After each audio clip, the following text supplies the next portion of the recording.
Congratulations. Having just woken up in the year 1800, you are appointed captain of a Royal Navy frigate at the height of the Napoleonic Wars. The good news is you've achieved one of the most prestigious positions to which a gentleman of this era can aspire. The bad news is you may not survive the first day. The gentle rocking you feel isn't the comfort of your modern bedroom. It is the constant movement of wooden planks as your ship enters the Atlantic waves. Your cabin, located in the ship's stern, is the most spacious on board, but that is not saying much. There is barely room for a small bed, a desk bolted to the floor, and a few trunks containing your belongings. A lantern swings gently from a hook in the ceiling, casting shadows on your nautical charts and logbooks. You sit up, your head brushing against the low beams. Unlike the narrow cabins where your crew sleeps in hammocks hung centimeters apart, at least you have privacy. But privacy at sea brings responsibility. The crushing responsibility for the life and death of all souls on board. A gentle knock interrupts your thoughts. "Captain, sir," says the voice of your butler. It is 5 bells of the morning watch. The officer of the watch sends his respects and reports that there are favorable winds from the southwest. You murmur a yes in acknowledgement, still getting used to the naval time measurement system, in which each day is divided into watches and time is counted by the ringing of bells. 5 bells in the morning watch means it's 6:30 a.m. M.M. It's early, but not by naval standards. Many of your crew have been awake since 4 a.m. M.M. Your personal butler enters with a basin of fresh water, a luxury on wooden ships where most men go weeks without washing properly. The water is slightly warm, another privilege of your rank, heated by placing the metal basin near the stove. As you splash your face, you're aware this small comfort makes the difference between you and your men. Your uniform is iron, sir, your butler says, placing the elaborate blue coat with epaulets and gold buttons that identify you as captain of His Majesty's Navy. The uniform did not even exist until 1748, but now it is a source of enormous pride and a considerable expense for your pocket. The entire outfit, from the white trousers to the bicorn hat, is designed to distinguish you, to make you recognizable as the embodiment of naval authority. You dress carefully, knowing that appearance is part of the exercise of command. Your crew must see more than just a man in you. You must be the living representation of discipline, confidence, and control. Any sign of weakness or uncertainty could undermine the delicate structure of authority, which keeps nearly 300 men working together in this wooden world. Breakfast is ready in your cabin, sir, your butler informs you.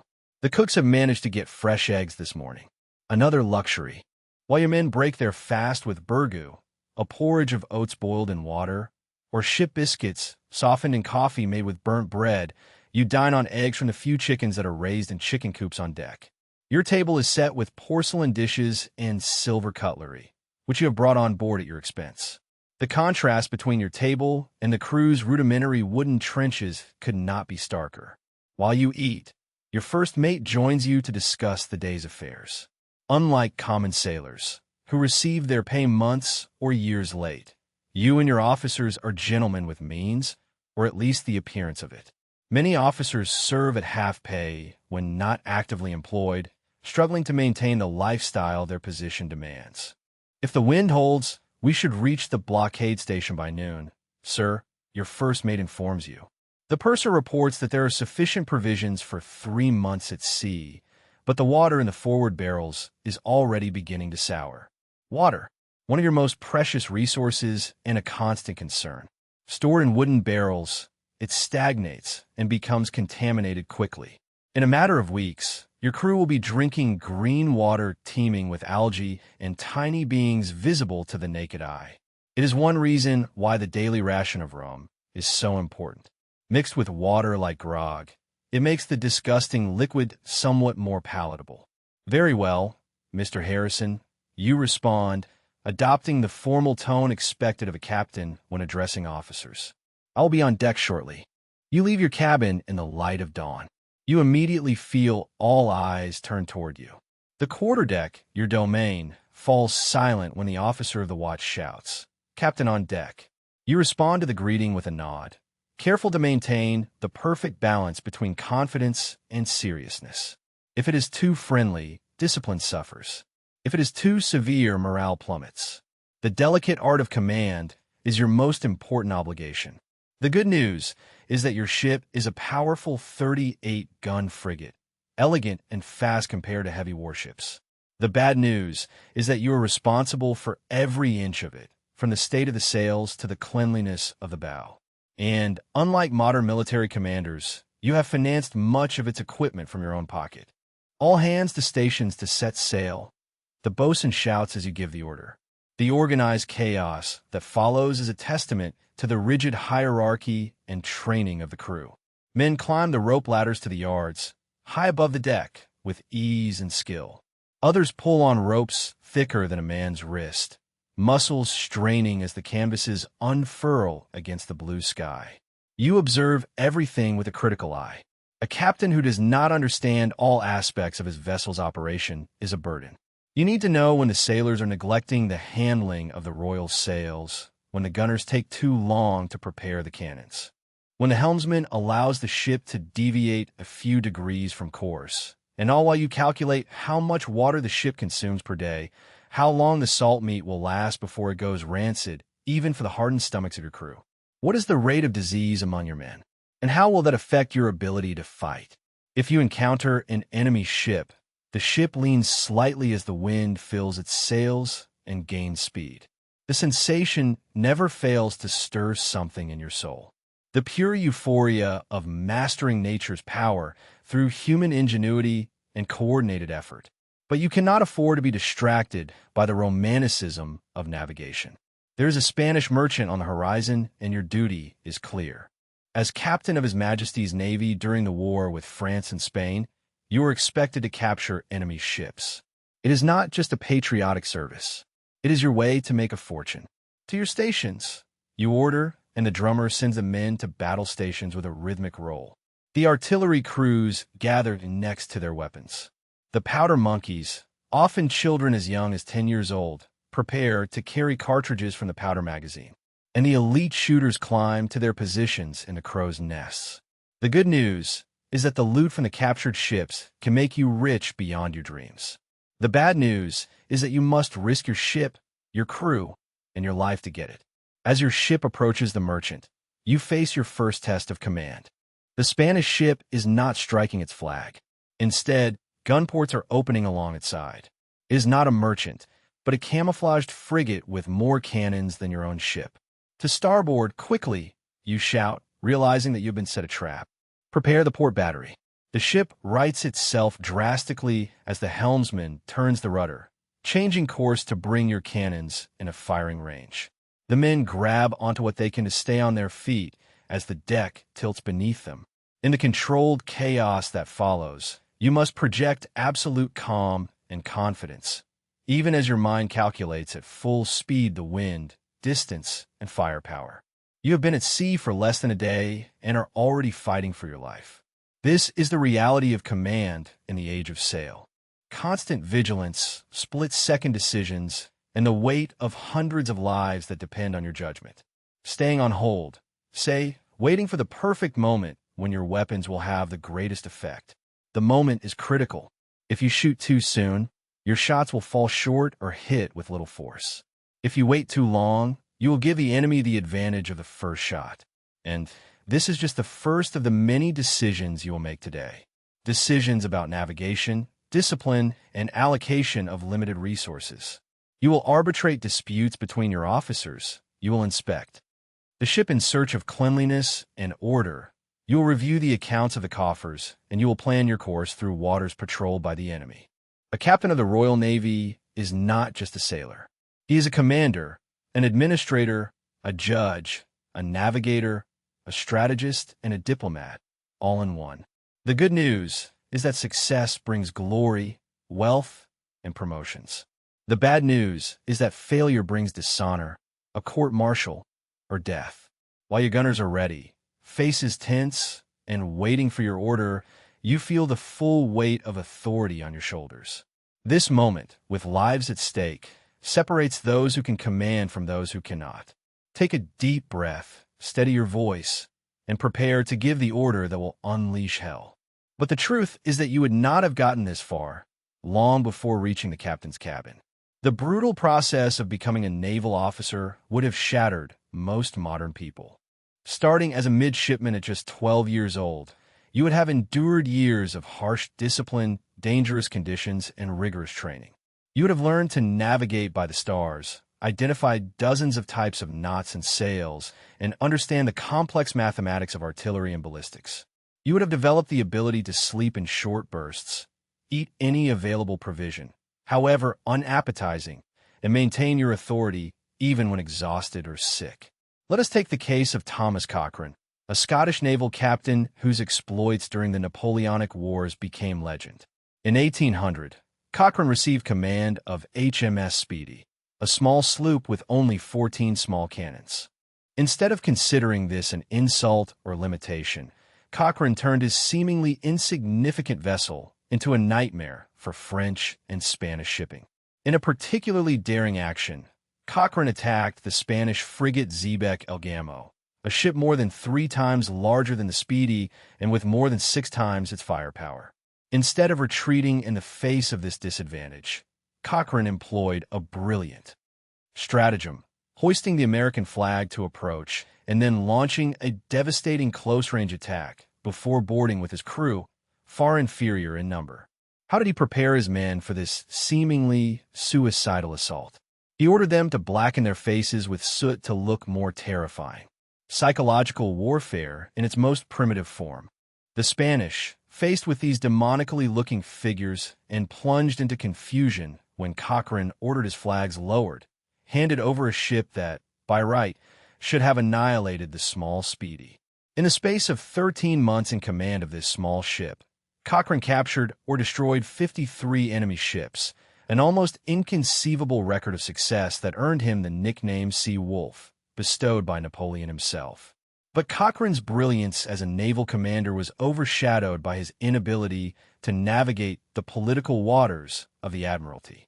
His open criticisms of corruption and his fiercely independent nature earned him powerful enemies among the naval elite. So, although his tactical genius was undeniable, his career was hampered by his refusal to participate in the political games necessary to ascend. This was also part of being a captain in the age of sail. It had to be understood that success depended not only on skills at sea, but also on connections and conduct ashore. A captain without powerful protectors in the Navy could find himself without command, regardless of his skills. The daily reality of command was far from the romantic image we often have of sailing ships. It involved constant vigilance against problems of discipline, from minor infractions, such as untidy uniforms, to serious crimes, such as theft or desertion. As captain, you were expected to maintain order through a system of punishments that would scandalize modern sensibilities. The most common disciplinary measure was flogging, which consisted of whipping a sailor with a cat-o'-nine tails before the entire crew. As captain, you decided both the infractions that deserved punishment and the number of lashes administered. If you were too lenient, discipline could collapse. Too severe, and you ran the risk of generating resentment or even mutiny. You were also responsible for the health of your crew in an era before modern medicine. Scurvy, caused by vitamin C deficiency, was a constant threat during long voyages. Smart captains like Lord Nelson insisted on providing citrus fruits and fresh vegetables whenever possible, aware that the health of their men was directly related to the combat effectiveness of their ships. Living conditions on board, even in the best warships, were cramped and uncomfortable by modern standards. The crew slept in hammocks, so close that they touched when occupied. Privacy was non-existent for common sailors, who performed all their bodily functions in full view of their companions. The food was monotonous and often unappetizing. The salted meat was so tough that it had to be soaked overnight before cooking. The ship's biscuits were infested with weevils, peas, oats, and cheese. Everything watered with beer or rum-infused water. As the captain, you ate better. Fresh meat from cattle raised on board. Wines and liquors from your own stores. Perhaps even fresh bread baked in your oven. But these comforts had a price, both literal, since you paid for them, and figurative, since they distanced you even more from the men under your command. A captain lived in curious isolation, keeping his distance from both crew and officers to preserve the mystery of command. He dined alone or with guests, a practice emphasizing his unique position on the ship. The psychological burden of command was perhaps the heaviest weight a captain bore. Every decision, from the course to follow to the discipline imposed, could have life and death consequences. An error in navigation could cause the ship run aground. An error in judgment during battle could lead to defeat or death. And, unlike modern military commanders, you had no radio, no satellite communications, no way of consulting higher authorities. Once your ship left port, you were alone, making decisions based on old orders and your own assessment of situations as they unfolded. This autonomy was both the greatest freedom and the greatest responsibility of naval command. Far from known waters, you represented not only the Navy, but also Great Britain. His actions could start or prevent wars, strengthen or damage alliances, bring fortune or ruin to his nation's trade. It is not surprising, then, that naval captains were selected and trained so carefully, and that so many men aspired to this demanding role despite its difficulties. Commanding a king's ship was one of the few paths to glory and advancement available to men without wealth or noble birth. The sun rises as your ship and the Spanish frigate approach the battlefield. The wind swells sails. The deck vibrates with activity, and 300 men await your orders. Fight, flee, or attempt some clever stratagem that can turn the situation around against a more powerful adversary. This is the moment of truth, the crucible in which naval captains were forged. Some collapsed under pressure. Others discovered reserves of courage and intelligence they did not know they possessed. The great captains of the Age of Sail, men like Nelson, Cochrane, and Pellew, seemed to thrive in these moments of crisis, their minds working with almost supernatural clarity, even as cannons shatter the air around them. Would you rise to the occasion or falter? Would you earn the respect of your crew and recognition of admiralty? Or would you join the ranks of failed commanders whose careers ended in court-martial or oblivion? The honest answer is that most of us, raised in comfort, accustomed to immediate communication, oblivious to the brutal realities of the Age of Sail, would not last a day as naval captains in the 19th century. We lack the specific knowledge, physical endurance, and psychological fortitude that command demanded. And perhaps that is why these stories fascinate us so much. They show us human beings operating at the limit of their endurance and capacity, making life or death decisions with limited information, commanding not through technology, but through character and presence. As the first shots resound, we leave you to reflect on how you would have fared in that austere cabin, dressed in that blue coat with gold epaulettes, bearing the enormous responsibility of command in the Age of Sail. Would you be remembered as a coward or Nelson? Or would you have been broken, like so many others, by the immense demands of wooden ships and iron men? The Spanish frigate's broadside rumbles, launching columns of white foam into the air as iron bullets splash harmlessly near your ship. You have gained a momentary advantage thanks to your quick change of course, but the battle has only just begun. Your own cannons remain silent, awaiting the optimal range. "Easy, boys," you shout, and your voice echoes in the tense silence of the ship. Don't fire until we see the whites of their eyes. As the distance shortens, you can distinguish individual figures on the enemy's deck. You can see the gunners frantically reloading for a second volley. This is the reality of naval combat during the Age of Sail. A deadly game of maneuvers in which victory usually goes not to the ship with the most cannons, but to the captain with the best tactics and nerves of steel. Fire at will. You finally order, and your ship trembles as cannons roar in sequence. Each cannon fires when aimed at the target, rather than in a single broadside. The tactic, unusual yet effective, catches the Spanish captain off guard. Instead of a simultaneous explosion that could fail, your sequential fire goes through its vessel, maximizing the possibilities of inflicting damage. The good news is that your first shot has hit the target, shattering the enemy's rigging and sending splinters flying all over the deck. The bad news is that they have turned their bow and are preparing to sweep your ship from stern to bow. Potentially the most devastating attack in naval warfare.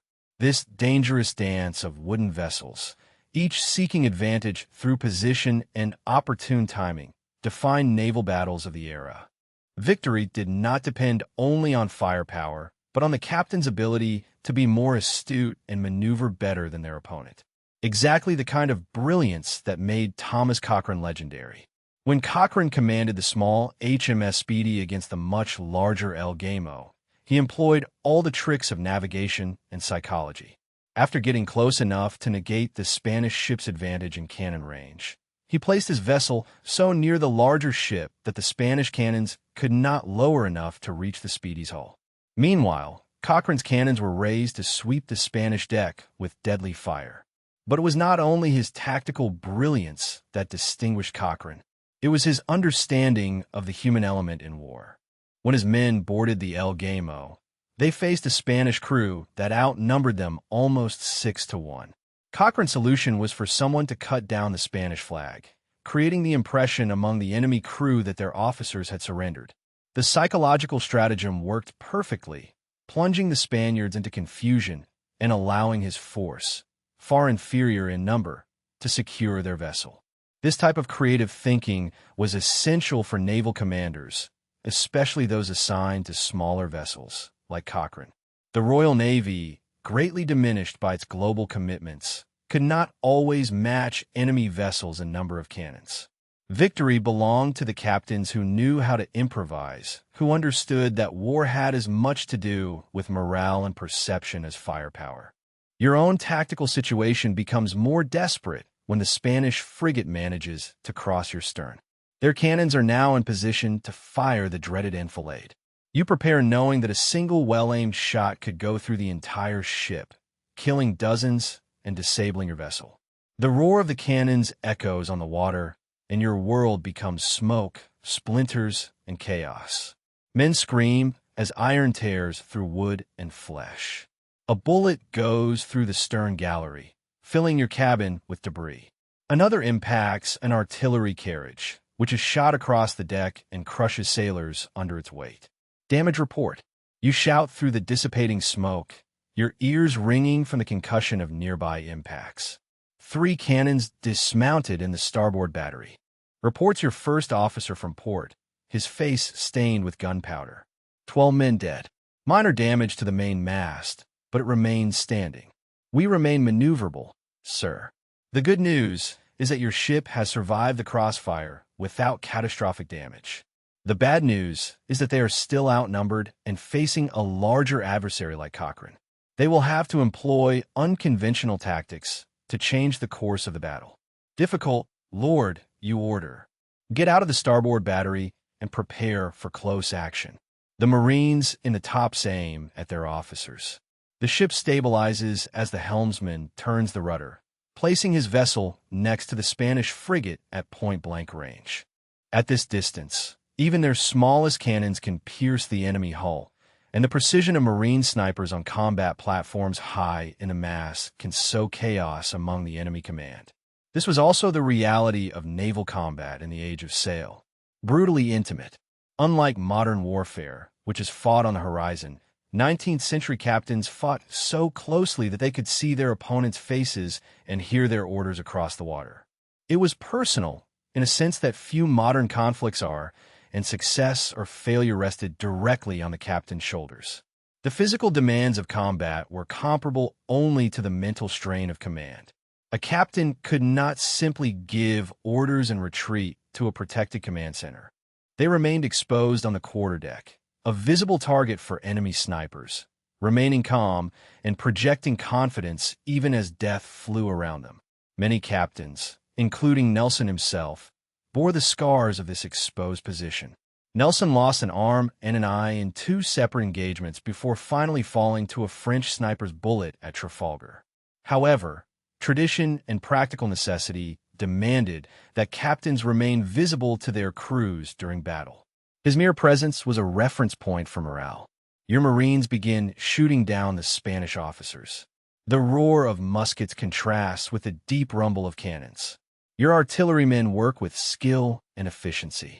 Each man knows his role in the complex choreography of firing and loading. Up to 8 men are needed to handle a single cannon effectively. Some reposition the enormous cannon to firing position after the recoil. Others change the cannon and avoid premature ignition. Others to load the gunpowder and shots. The rhythm is exhausting. A well-trained crew can fire 3 rounds in 5 minutes. An eternity when facing the enemy broadside. The physical wear is enormous, with men pulling ropes and rigging, breathing acrid smoke, working at temperatures that rise as the action progresses. Soaked in sweat and stained by gunpowder, they maintain the rhythm. Load, run, fire, drag, clean, and start again. Your captain has fallen. An officer shouts as he sees the confusion on the Spanish quarterdeck through the swirling smoke. They are losing cohesion. This was the turning point in naval battles of the Age of Sail. Not the destruction of a ship, but the disintegration of its command structure. Without clear leadership, even the most powerful vessel could become vulnerable. Just as in a game of chess, in which capturing the king ends the game, naval captains used to target their counterparts, knowing that eliminating the enemy commander could demoralize the entire crew. The Spanish frigate begins to drift. Its maneuvers become erratic as its chain of command fragments. You seize the opportunity and place your ship ahead of theirs to fire to port and starboard. The devastating broadside runs the entire length of the Spanish vessel, capsizing it and silencing several cannons. Prepare to board, you order, and your crew pulls out pistols, sabers, and boarding axes. The tools of naval hand-to-hand combat. The boarding hooks fly across the narrow space between the vessels, bringing them closer as the men prepare to jump from one deck to another. The boarding action is chaotic, brutal, and intensely personal. This is not clean and clinical war with button presses and distant explosions. They are men facing each other with weapons and primitive firearms, fighting hand-to-hand on decks soaked in blood.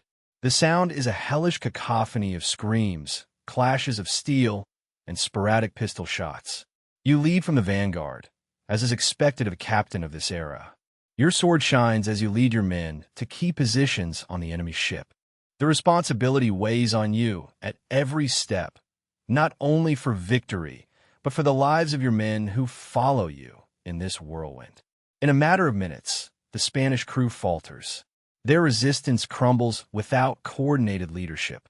Their first officer, now in command after the captain's fall, finally lowers the flag, the naval signal of surrender. The ship is yours, a loot that you will take to a British port, and that will be converted into pounds sterling for you and your crew. This was also part of the reality of a naval captain. The system of loots transformed the war into a potential source of wealth under the era's rules. Captured enemy ships became the property of their captors, and the proceeds from their sale were distributed according to rank. A captain could receive a substantial share, up to a quarter or even half of the loot's value, potentially earning more in a single successful action than in years of standard naval salary. The good news is that the loot money could make a successful captain rich beyond his usual means. The bad news is that the system encouraged risk-taking that sometimes bordered on recklessness, as captains sought captures that would fill their pockets and promote their nation's cause. Cochrane himself became famous not only for his tactical brilliance, but also for his success as a captor of prey during his command of the speedy HMS. The captures of this small vessel were valued at more than $75,000, an astonishing sum equivalent to millions in today's currency. This wealth, combined with his noble ancestry as the son of the Earl of Dundolf, should have secured Cochrane a place in naval society. However, Cochrane's story illustrates another reality of naval command in the 19th century, the importance of politics and patronage. Despite his successes on the battlefield, Cochrane earned powerful enemies for his open criticism of corruption in the Navy and his reluctance to participate in the admiral's political games. His revolutionary tactics and independent character, although effective in combat, made him a difficult subordinate. This tension between merit and connections defined many naval careers. Some of the best captains of the time languished without command because they lacked powerful patrons, while less capable officers advanced thanks to family connections or political favor. The system produced both meritocratic heroes and privileged incompetents, sometimes placing men in command positions for which they were not at all prepared. Once the Spanish frigate is secured, his attention focuses on the practical matters following victory. Prize crews must be gathered to take the captured ship to port. Prisoners must be secured and treated in accordance with the surprisingly civilized rules of naval warfare. The damage suffered by your own ship must be assessed and repaired as best as possible at sea, and the human cost must be taken into account. The dead are sewn into hammocks and wait to be buried at sea.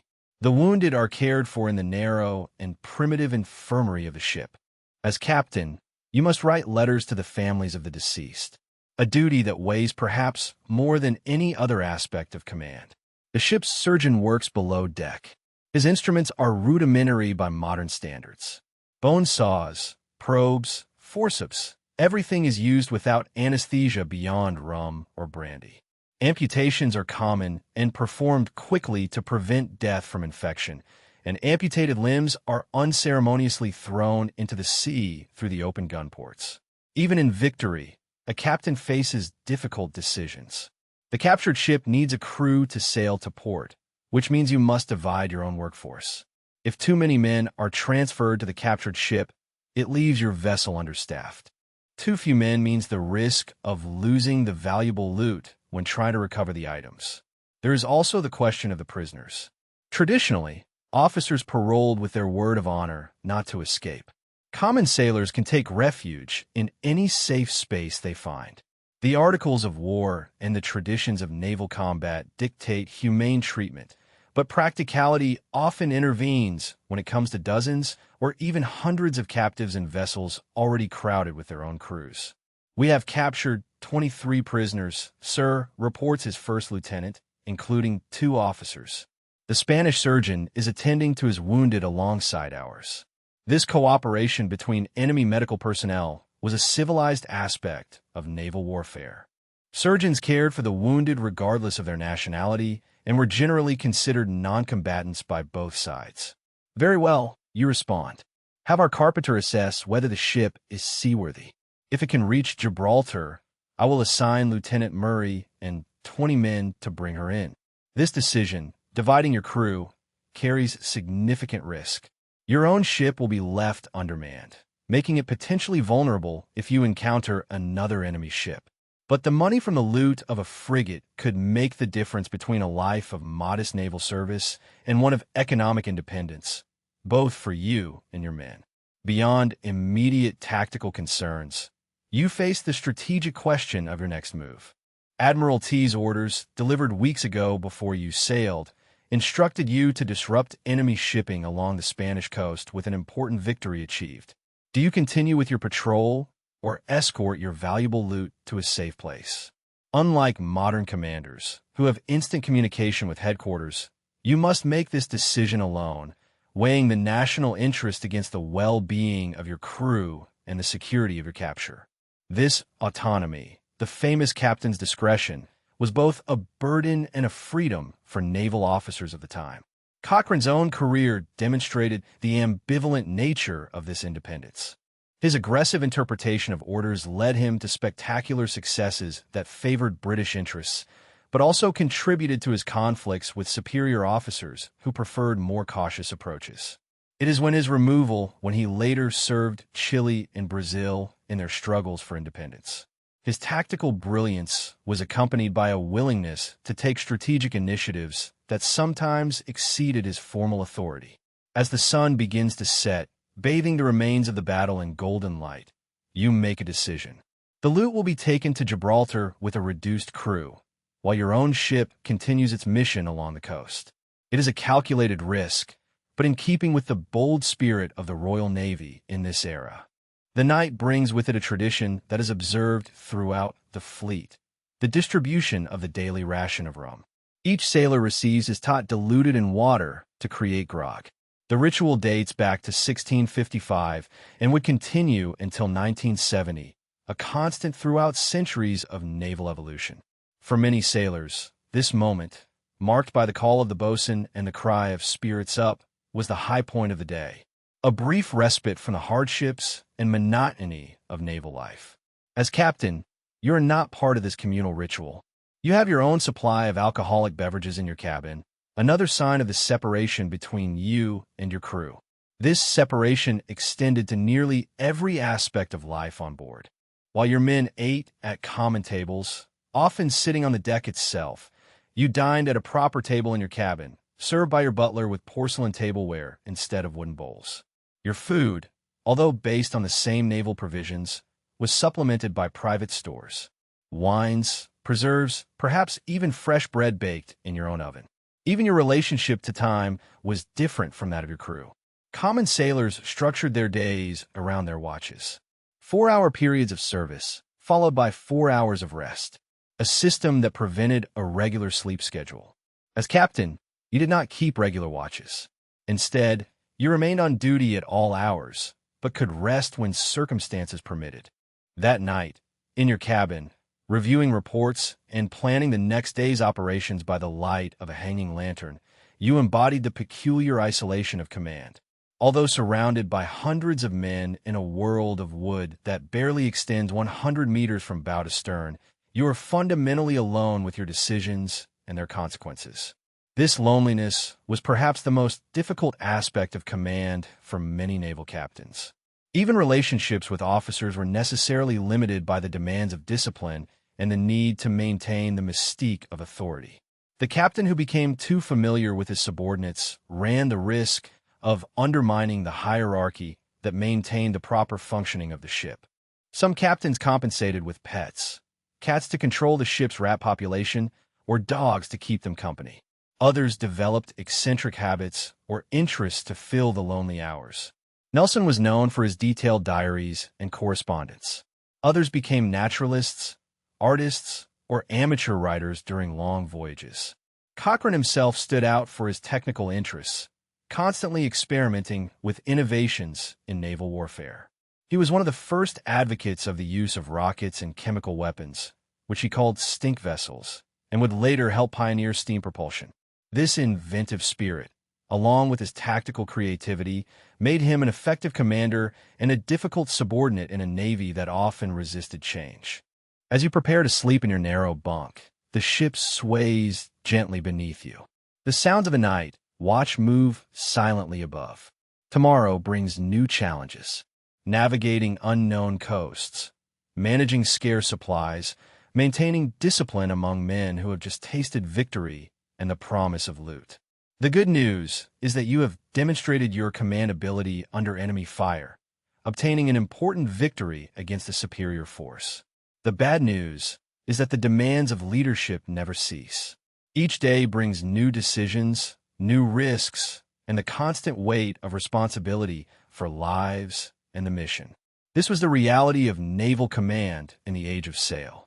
A curious mixture of absolute authority and crushing responsibility, of potential glory and constant danger.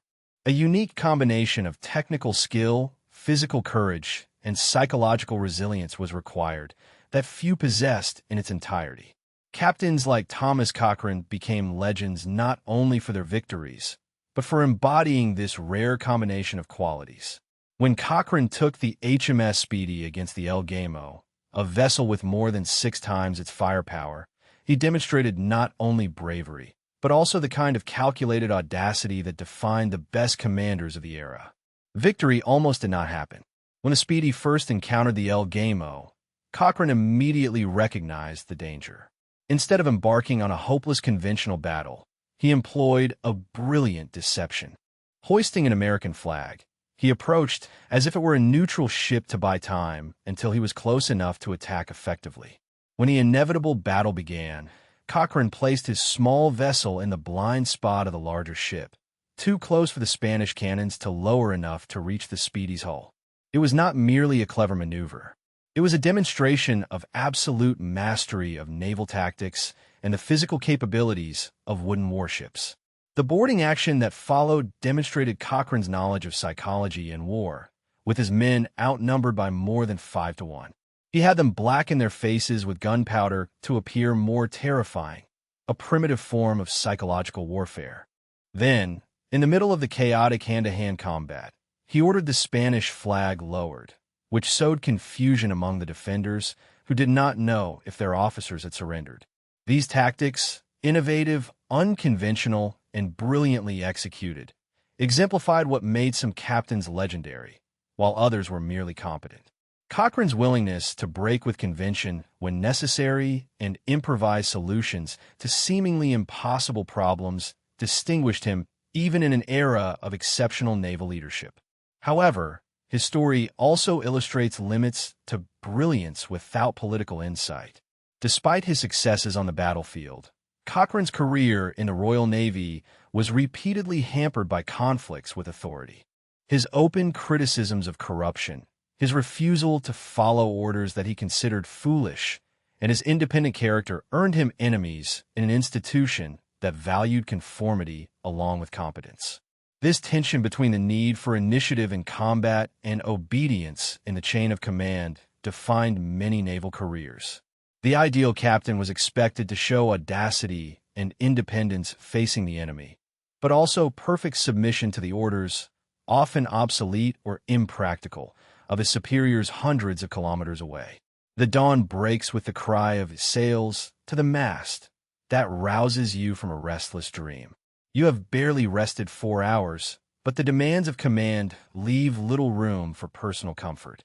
In a matter of minutes, you are on the deck. The spyglass focuses on the horizon, where a white spot indicates another ship. "What do you make of her, Mr. Farrow?" You ask the officer of the watch. "It looks like a brig, sir. By the cut of its jib, I'd say is Spanish. Another potential loot, but also another decision. Your ship is already at full speed after sending a crew to take yesterday's capture toward Gibraltar. Entering combat with this new ship means stretching your resources further, which could compromise your ability to effectively manage your frigate. This was the constant calculation of command in the era of war, balancing opportunities and capacity, weighing the mission against the practical limitations of men and materials. Even the most aggressive captains had to recognize when their ships and crews had reached their limit. For now, we will follow her. You decide. If she heads to a Spanish port, we will intercept her. If not, let her believe we have not seen it. Strategic patience was as important as tactical aggressiveness for successful captains. Cochrane himself was known for his careful observation before attacking, with overwhelming surprise, using deception and distraction to create opportunities.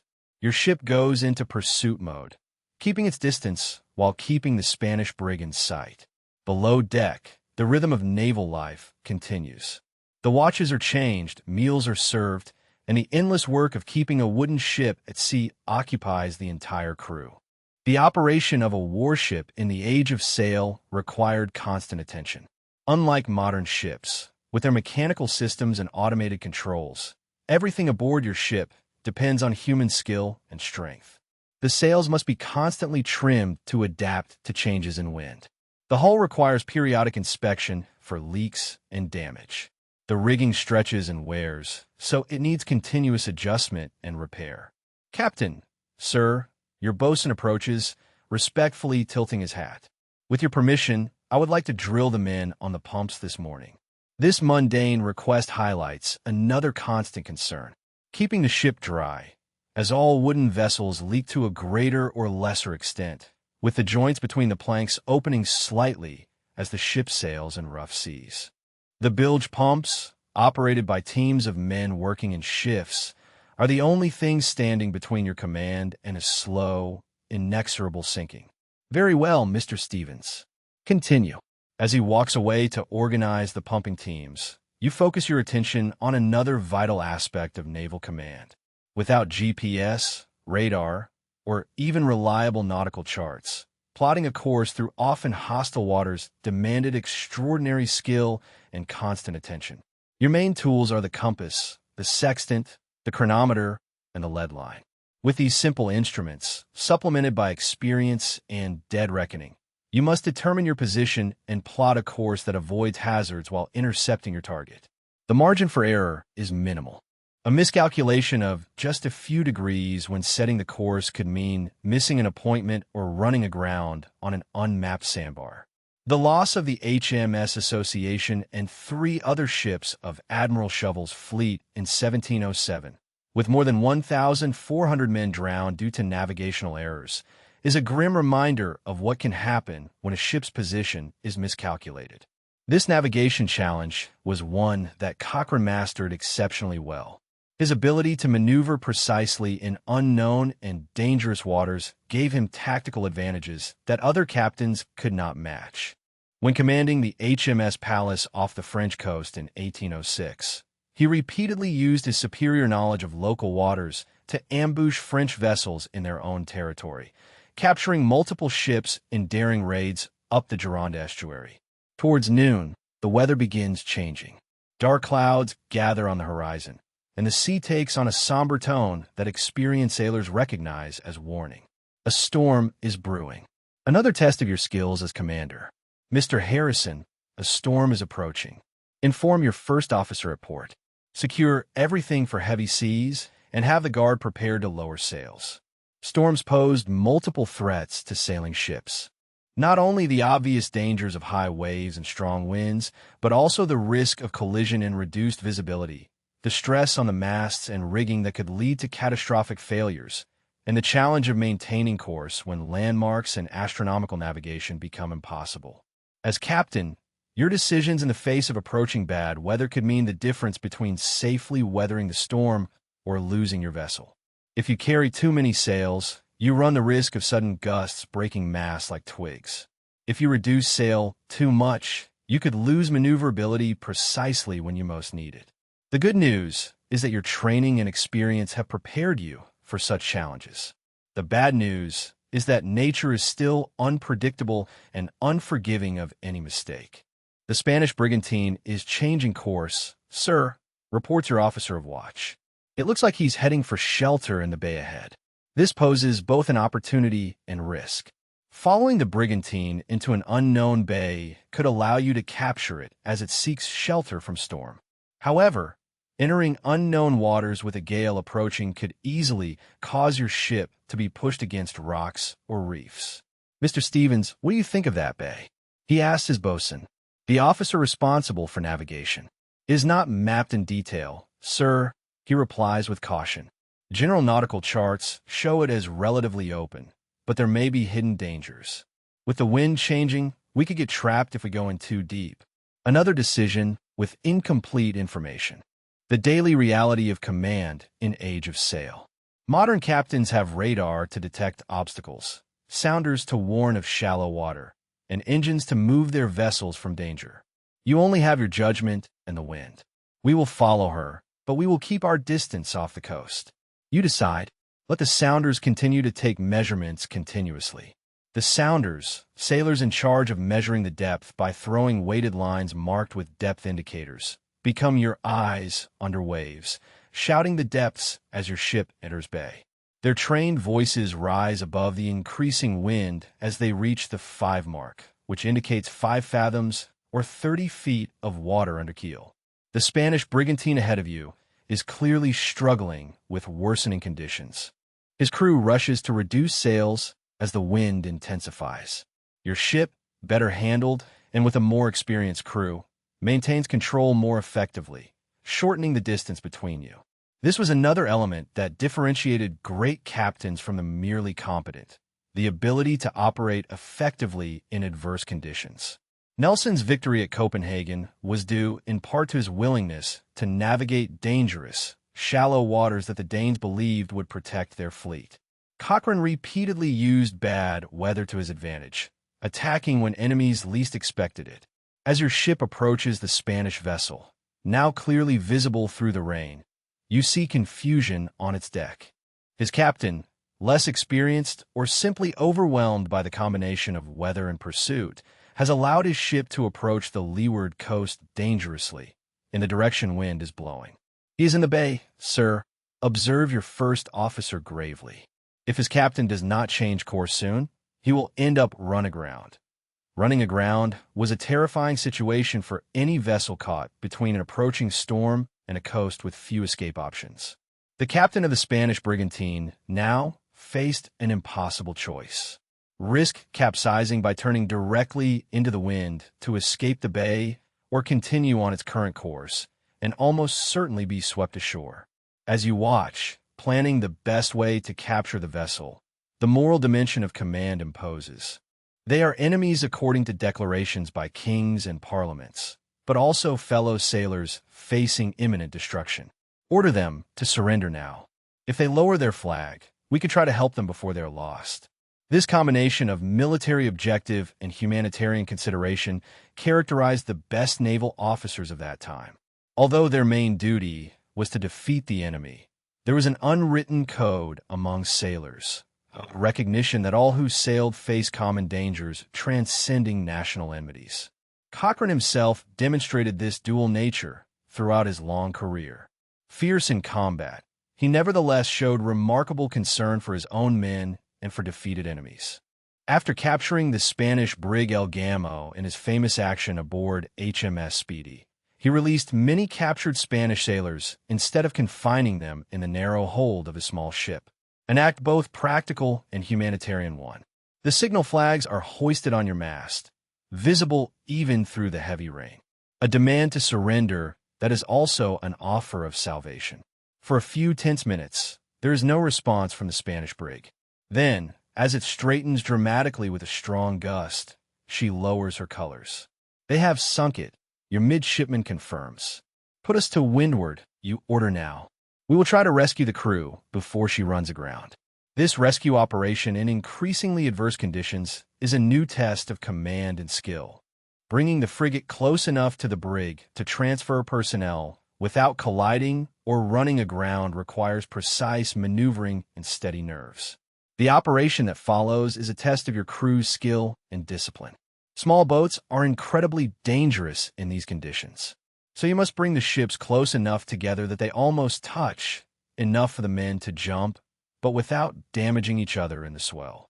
Prepare to receive the survivors. You shout as your ship approaches carefully the swaying brig. Mr. Murray, take care of this transfer. Priority goes to the wounded. The Spanish sailors begin to make the dangerous jump across the water to your deck. The fear of drowning outweighs any concern about becoming prisoners now. Their captain is the last one to jump. Tradition demands that he remain until all his men are safe. Upon stepping onto your deck, soaked and dejected, he offers his sword as a sign of formal surrender. This ritual, observed even in the midst of a raging storm. Your ship is lost, sir, but your men are safe, you say to him in broken Spanish, refusing to accept the sword. A gesture of respect towards an adversary who surrendered with honor. The Spanish captain nods sternly, looking towards where his ship drifts toward the rocky coast. In less than an hour, the brig runs aground with a frightful crunch heard even above the storm. The waves quickly begin to break it into pieces, a stark reminder of how quickly a proud vessel can be reduced to splinters. With almost 60 Spanish prisoners on board, your ship now faces new challenges. Space aboard warships was already very limited, with the crew crammed into every available space. The arrival of the prisoners strains resources to their limit. We will have to ration food, sir, the accountant advises. Our provisions were calculated for our crew, not for 60 more mouths to feed. Food and water were a constant concern for naval commanders, especially when they were far from friendly ports. Your ship carries enough provisions for months at sea, but only if they're managed carefully. The naval ration was substantial by the standards of the time, approximately 5,000 calories per day per man, but consisted largely of salted meat, ship's biscuits, dried peas, oats, and cheese. The most precious commodity was fresh water, stored in wooden barrels that gradually caused the contents to stagnate and acquire an unpleasant taste. The typical ration for a sailor was 1 gallon per day for everything: drinking, cooking, and the minimum grooming allowed by naval life. Reduce the rations of our men from the 16th onward. You decide. The prisoners will receive 2/3 of the standard ration now. That should be enough for us until we reach Gibraltar. This decision, like so many others in command, balances conflicting obligations with your own crew, with the prisoners according to the customs of war and with your mission. If you are too generous with the Spanish sailors, you risk weakening your own men or extending the crew beyond sustainable limits. If you are too harsh, it would violate both humanitarian principles and naval service standards. Cochrane faced similar dilemmas throughout his career, especially during service in South America, where logistics were often stretched to the limit. His solution combined pragmatism with principles, treating prisoners firmly but fairly, and maintaining discipline without harshness. The storm continues through the night, testing both the ship and its crew. You remain on deck for hours, moving between posts, offering encouragement where needed and correcting when necessary. This visible presence is essential to leadership during crisis situations. The captain who retreats to his cabin during danger quickly loses his men's trust. In the morning, the weather has improved, although the sea is still very rough, making movement on the ship difficult. You have not slept at all and have stayed awake with cups of coffee that your steward has brought you. This physical endurance was another requirement of command, the ability to function despite exhaustion, discomfort, and stress. Mr. Harrison, you address your first officer at dawn. I'm going to rest for 1 hour. Keep the course to Gibraltar and let me know at once if there is any change. Aye, sir, he responds, understanding both the explicit order and the implicit trust it represents. This delegation, knowing when to rest and recover while placing temporary authority in the hands of subordinates, was another skill that distinguished effective captains from those who burned out from a misunderstood dedication. In your cabin, you collapse fully dressed on your cot. Your mind continues to process information even as your body demands rest. Sleep comes instantly, but it is light. Part of your consciousness remains alert to any call that could indicate a new danger or opportunity. This was the reality of command in the age of sail. Not only the dramatic moments of battle and crisis, but the constant responsibility that did not allow for true rest. Even while sleeping, a captain remained responsible for his ship and all those on board. Your hour of rest ends with a gentle knock at the door. It is your butler, not an urgent call indicating an emergency. You get up, splash water on your face with the basin, and fix your uniform before returning to deck. All quiet, sir, reports your first officer. The winds are blowing from the southwest. The sea is calming. We should advance well toward Gibraltar. Very well. Have the prisoners eaten? Yes, sir. The Spanish officers are in the officers' room under surveillance. Their men are confined in the forecastle and are taken out in small groups for air and exercise.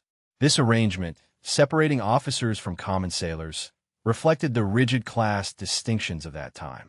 Even in captivity, hierarchies of rank and social position remained in effect, and officers enjoyed privileges that were denied to common sailors.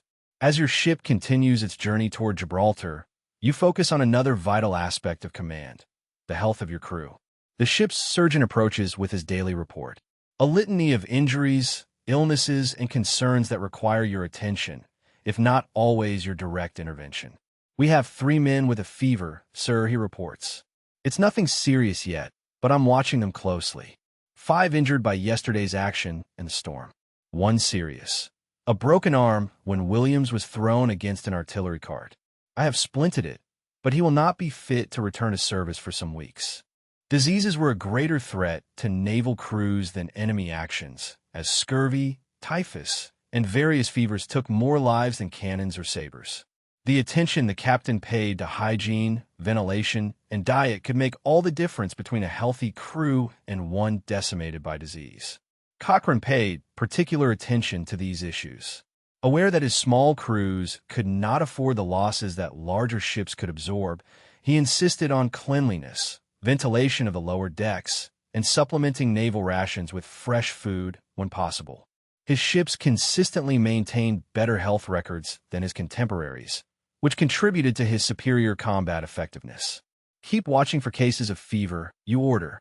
If there is any sign of contagion spreading, we will have to isolate them and wash the deck with vinegar today. The air below is becoming stale. Vinegar was a common naval disinfectant. It was believed that its acidic properties combated stale air or miasmas thought to cause disease. Although the theory of germs as causes of disease would still take decades to appear, practical experience had taught naval officers certain measures that helped to contain outbreaks. At noon, another ship appears on the horizon, this time flying a British flag. As it approaches, you identify it as HMS Thunderer, a 74-gun warship assigned to the Mediterranean fleet. Signal our number and our latest actions, you order.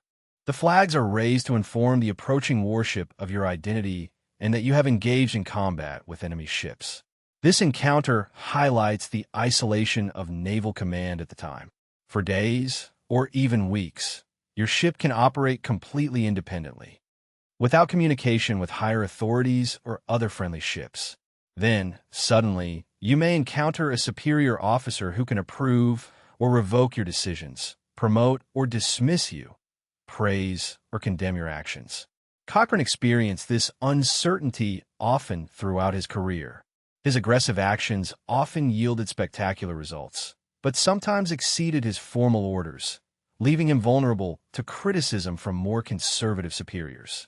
After his brilliant capture of El Gamo on HMS Speedy, he was warmly praised. But after disagreements over tactics during the Battle of the Basque Coast in 1809, he faced professional ostracism despite his objective success. A boat leaves HMS Thunderer, bringing a lieutenant to his ship with messages and possible new orders. You receive him on the quarterdeck with due ceremony, aware that his report to his captain will determine the perception that will be had of his command. Captain Blackwood sends you his greetings, sir, begins the lieutenant after. Saluting, he requests a report of your actions to send to the admiral and offers any assistance you may need. Thank you, Lieutenant. Inform Captain Blackwood that we have captured 2 Spanish ships. A frigate has been sent to Gibraltar as loot, and the other was lost in yesterday's storm, though we saved its crew. We have 60 prisoners on board, and as a result, we are short of personnel. This communication, formal, precise, and presenting his actions in the most favorable way, is part of the political dimension of command. Your reputation and promotion depend not only on what you achieve, but also on how your superiors perceive those achievements. Cochrane struggled with this aspect of naval service throughout his career. He was frank, direct, and impatient with what he considered unnecessary formalities.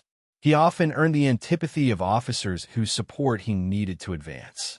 His tactical brilliance was tarnished by his lack of political tact, costing him repeated opportunities. Captain Blackwood offers to take the prisoners from you, sir, the lieutenant continues. He is heading directly to Gibraltar and has space aboard the Thunderer. This offer solves one of your immediate problems, the shortage of provisions and space created by his Spanish prisoners. However, it also means giving up any claim to the loot for the lost brig, as you have no physical evidence of the capture beyond the prisoners themselves. Please thank Captain Blackwood. You respond after a brief reflection. We would be very grateful to transfer the prisoners. My first officer will take care of the details. The practical benefit outweighs the possible economic loss. Another of the constant concessions in command decisions. In the afternoon, the transfer is completed, and the Spanish sailors and officers are now aboard the larger Thunderer. His ship is noticeably less crowded. The atmosphere below deck improves immediately with a reduction in population density. As the ships prepare to separate, a signal is fired from the Thunderer. A message from Captain Blackwood. Well done. Admiralty will hear of your success. This simple recognition carries significant weight. In the hierarchical world of naval command, such recognition by a superior officer could influence everything from prize court decisions to future appointments. The captain who earned the respect of his companions and superiors had far more possibilities of getting desirable commands than one who triumphed alone. For Cochrane, that professional respect often clashed with his contentious relationship with authority. His fellow captains and admirals recognized his extraordinary skills, but often found him hard to manage. Admiral Collingwood, Nelson's successor as commander of the Mediterranean fleet, wrote about Cochrane. His initiative, his intrepidity, and his judgment distinguish him as a first-class officer, but his unfortunate way of being, which creates unnecessary conflicts, also stands out. With the HMS Thunder disappearing over the horizon, your ship resumes its course towards Gibraltar. The fleeting emotion of the encounter vanishes, replaced by the routine rhythms of life at sea. However, even these routine moments demand your full attention as captain. The proper functioning of your vessel depends on thousands of small details, any of which could prove critical if neglected. The afternoon watch finds you carrying out a ship inspection accompanied by your first lieutenant and the bosun.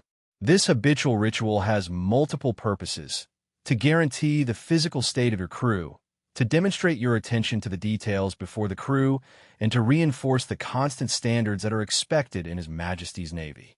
You start on the upper deck, examining the rigging, the cannons, and the general condition of the ship. Your gaze rests on a frayed section of the main mast rigging, the fixed rigging that supports the mast laterally. "Mr. Perkins," you say to the bosun, "that main shroud needs attention before it weakens further." "Yes, sir. I will have it replaced during the next watch." These meticulous observations may seem pedantic, but the integrity of a sailing ship depends on countless interconnected components. A single defective rope at the wrong time could bring down a mast, disabling the ship and potentially costing lives.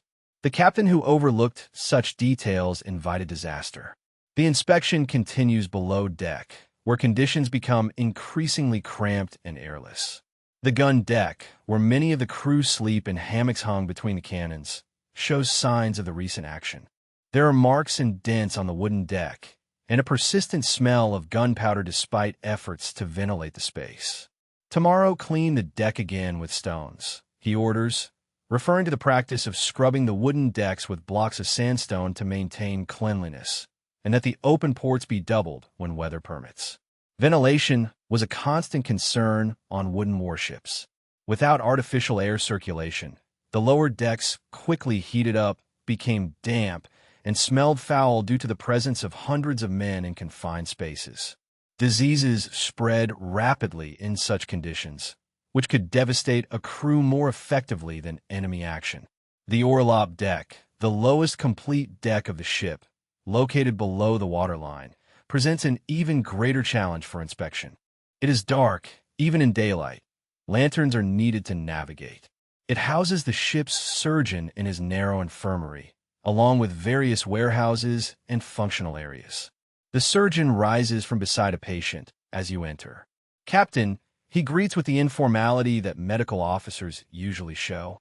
The infirmary itself is an overwhelming sight. Several men lie in rudimentary beds, with the instruments of early 19th century medicine arranged on a small table.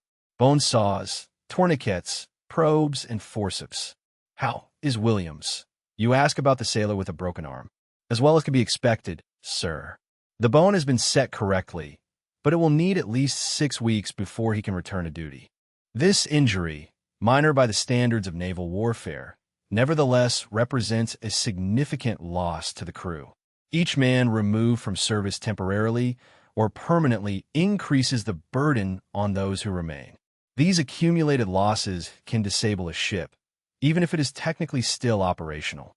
Cochrane understood this dynamic well and used tactics that preserve his crew while maximizing damage to the enemy. During his command of the HMS Speedy, he systematically avoided conventional broadsides that would have exposed his men to overwhelming enemy fire, maneuvering to attack from positions that minimize his own vulnerability. His inspection continues in the depths of the ship. The hold, where provisions, barrels of water, and ballast occupy the lowest spaces.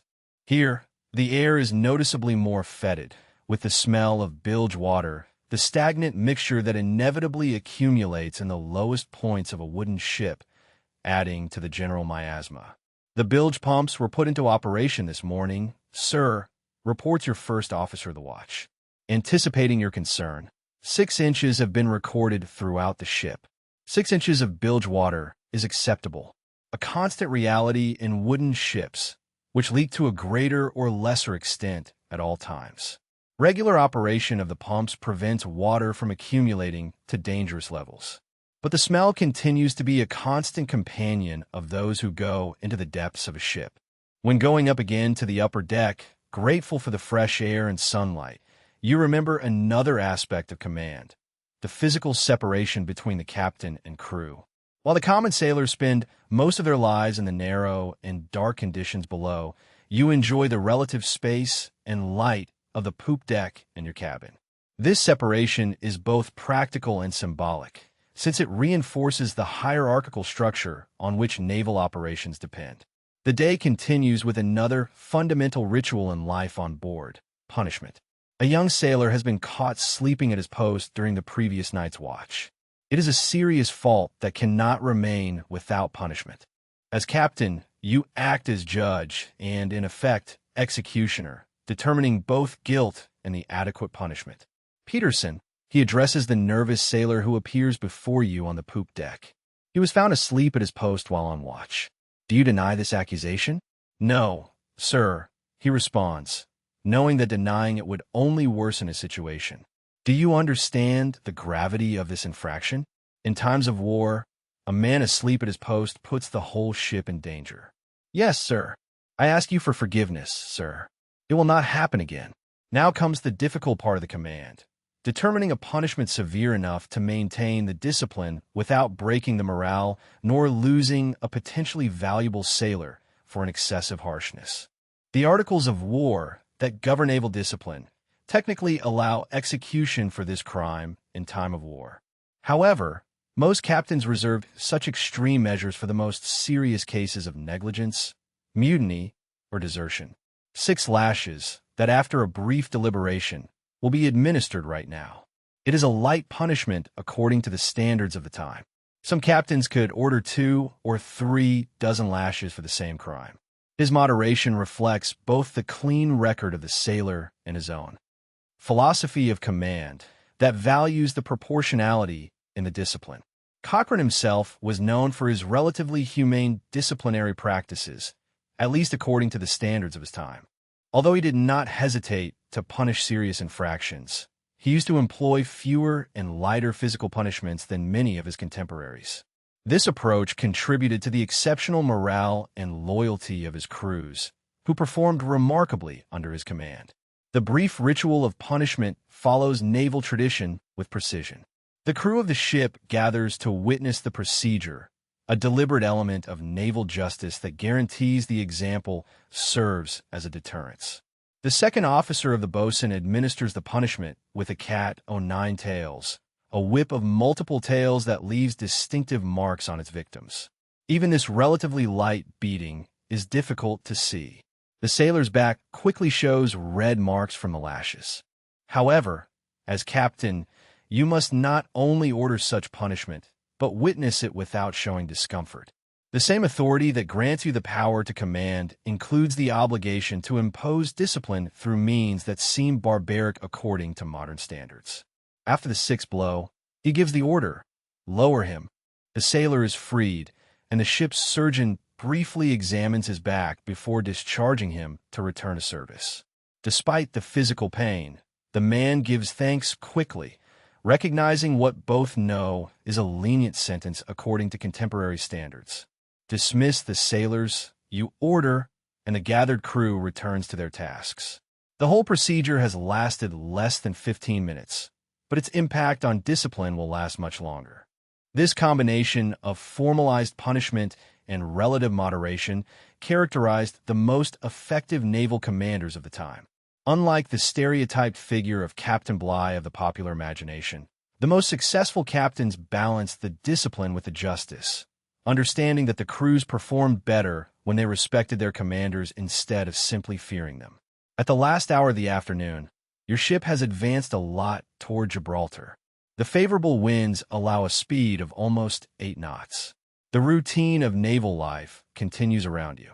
The watches change, the meals are served, and regular maintenance is carried out in the constant battle against the corrosive influence of the sea. You take the opportunity to review your navigation diary and correspondence in your cabin, the small space adjacent to your bedrooms where you carry out most of your administrative tasks. The paperwork of command is considerable. The diaries must be meticulously kept. Write letters to the admiral reporting actions and captures, review inventories, and write orders for your officers. This administrative burden was another aspect of command that often went unnoticed in romantic representations of naval life. A captain was not only a warrior, but also an administrator, accountant, diplomat, and clerk, functions that required knowledge of reading, writing, and arithmetic, as well as an attention to detail that exceeded the capabilities of many in this era. Cochrane stood out in this area, as in so many others, and his reports and correspondence showed the same precise intelligence that characterized his tactical decisions. However, he also became irritated at what he considered unnecessary bureaucracy, especially when it interfered with operational effectiveness or facilitated corruption among naval administrators. As evening falls, you leave your paperwork and see that the wind is refreshing again. The windward sky shows signs of another weather system approaching. The notoriously changing conditions of the Mediterranean require constant vigilance, especially when sailing near the coasts. Mr. Harrison, go to your first officer on the port side. Reduce the sails before nightfall. I don't like how the sky looks. I, sir, will give the order. This preventive measure, which consists of reducing the sail area before conditions worsen, exemplifies the foresight that is required of successful captains. It is better to sacrifice some speed temporarily than to risk damaging the sails or rigging, which could more significantly compromise the ship's ability. The complex operation of lowering the bow sails, reducing their effective surface by partially rolling them against their yards, begins immediately. The sailors hurry with efficiency and skill, maintaining their balance on the ropes located below the yards while securing the heavy tarpaulins with reef points. From the quarterdeck, you observe the evolution with critical attention. Any error in this basic but essential maneuver reflects both on the sailors who perform it and on the officers who supervise it. The speed and precision with which the crew handles the sails is perhaps the most visible indicator of a well-commanded ship. With the ship secured for the night and the night watch established, you join your officers for dinner in the wardroom. It is one of the few occasions when you socialize with your subordinates. This traditional invitation from the officers to the captain helps maintain the delicate balance between authority and camaraderie necessary for effective command. The wardroom, the officers' dining room and common living room, offers a remarkable contrast to the conditions in which the ordinary sailors eat. While your crew dines in shifts on the gun deck, sitting on the deck itself or on sea chests with food served in wooden bowls, the officers enjoy the relative civilization of a fixed table with individual cutlery and a varied menu. As you enter, you greet the gentlemen, who respectfully respond by standing. The meal that follows is relatively simple by land standards, but luxurious compared to the sailor's ration. Roasted chicken from the ship's livestock instead of salted meat, fresh bread instead of hard biscuits, and wine instead of grog. These differences in diet were just one of the many distinctions between officers and crew, reinforcing the social hierarchy on which naval operations depended. The conversation during dinner carefully navigates between the informal and the formal, and the officers avoid controversial topics or criticisms that could undermine discipline. As captain, you remain somewhat apart even in this environment, included but ultimately separated by virtue of your authority. Cochrane himself was known for maintaining an appropriate distance while inspiring loyalty among his officers. He earned respect through his obvious competence, rather than artificial formality, creating command teams that functioned with exceptional cohesion during crises or combat. After dinner, you return to the quarterdeck for a final review before retiring. The night has passed as expected, with stronger winds and occasional showers testing your earlier decision to reduce sails.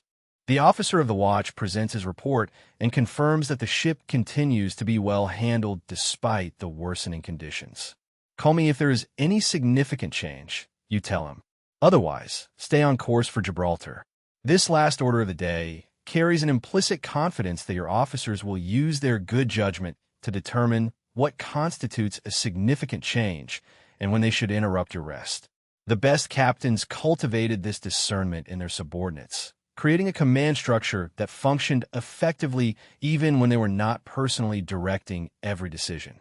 Back in your cabin, your steward helps you remove your uniform jacket and boots, small comforts that mark your privileged position. However, even as you prepare to sleep, your mind remains occupied with the countless responsibilities of command. Will the weather worsen overnight? Is the ship prepared for stormy conditions? How will you manage the crew rotation, given the reduced number of personnel after separating the prize crew members? What reception awaits you in Gibraltar, where senior officers could approve or condemn your recent actions? This constant mental burden, the inability to put aside responsibility, even for a moment, was perhaps the harshest aspect of command. Unlike the common sailors, who could completely disconnect during their hours of rest, a captain always remained alert, with his subconscious attentive to any change in the ship's movement or any unusual sound that could indicate problems. Cochrane described this state very vividly in his memoirs, noting how the years in command had conditioned him to wake up instantly to any alteration in the ship's movement or in the pattern of activity above his cabin. This hyper-awareness was very useful to him in crisis situations, but it took its toll in the form of constant vigilance that many considered unsustainable over a prolonged professional career. As you fall asleep, the movement of the ship reminds you of your fundamental situation. A wooden vessel carrying hundreds of people through an unpredictable environment.